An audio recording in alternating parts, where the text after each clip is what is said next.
This particular railcard system was recently interdicted in a tunnel here in San Diego sector.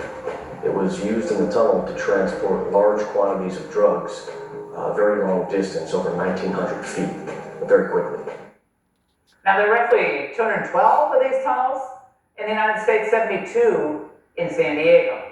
Joining me now, Paul Perez, President of the National Border Patrol Council. All right, Paul, we see these stories.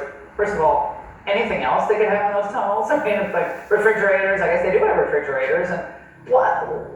Your reaction to this Congresswoman voting against giving you the resources to stop this? I'm not surprised.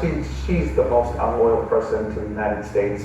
It's not surprising that she would not jump on something that's going to help us do our job. You know, the cartels have become experts at building these tunnels. That's how they got Chapo Guzman out of prison.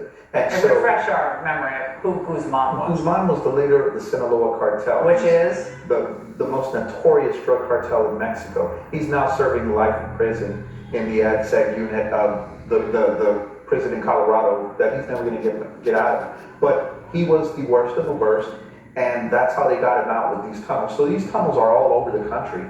Our agents are experts at getting in there, and then we shut them down. But the tools that we need, that the military can provide to help us get these tunnels, if Congress acts and does things like this, but then you've got people like Rashida Tlaib fighting against it, what are we going to do? So tell us how instrumental these tunnels, which again are quite sophisticated, to the cartel's movement of persons and narcotics into the United States. They can bring anyone and anything, both ways. They can take money and weapons south, and they can bring anybody, any high-value target.